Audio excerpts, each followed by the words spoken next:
o waɗani en waqfa arana woni alwaqfatul ula waqfa arana o wi anna alladi yadrusu kutuba al aqaid waqfa arana ɗo o wi ko moye jangi defte aqida o wi wa kutubal jarhi wa ta'dil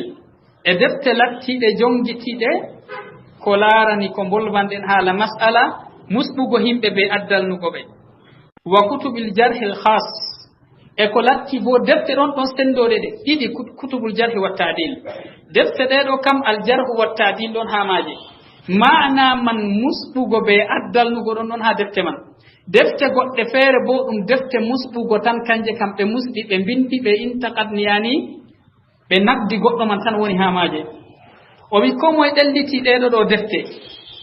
o wi mislu kitab abdu'afa lil bukhari imamul bukhari rahimahullah oɗon mari deftere ma ko fassasnande khassatan ɓe deftere man ɗo o windi ha maare yimɓe tampuɓe ha haala hadis wa kitab abdu'afa wal madrukina lin nasa'i ɗon deftere an-nasa'i o wiyata kayre bo ɗum deftere lattinde ko allafni dow yimɓe tampuɓe wal madrukin ɓe mbiya bi adamajo madrukul hadise mako kanko ɗo hosatake imamu an-nasa'i o windi kanko bo deftere khassatan wa kutubul majruhina li ibn hibban e kadhalika defte yimɓe latti ɓe musɓaɓe mo windiɗe bo ibnu hibban rahimahullahu ta'ala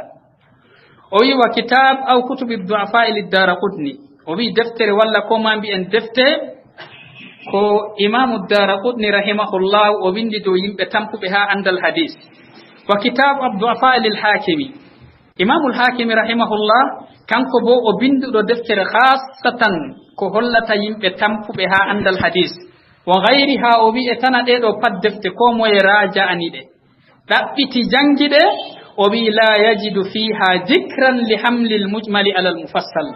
o wi defte ɗeɗo pat e ɗon jongiti haala musɓugo be addalnugo o wi defte ɗeɗo kutubul jarhi wa ta'dil ɗeɗo pat ɗe o limtani en diga defte imamul bukhari defte imamul nasa'i ibnu hibban daraqutni ɓeɗo imamul hakim ɓe bindi o wi defte ɗo ko moye raja'ani ɗe o wi a tawata innore haala mujmal be mufassal ha boliɗe ɓi adamajo abadan a tawata o wi wala yajidu fi kalanihim ala rijal ayyu tatbiqin li hadha al asl o wi a tawata ha boliɗe maɓɓe goto nder maɓɓe mo ɗabbakni asli ol ngolɗo ɗo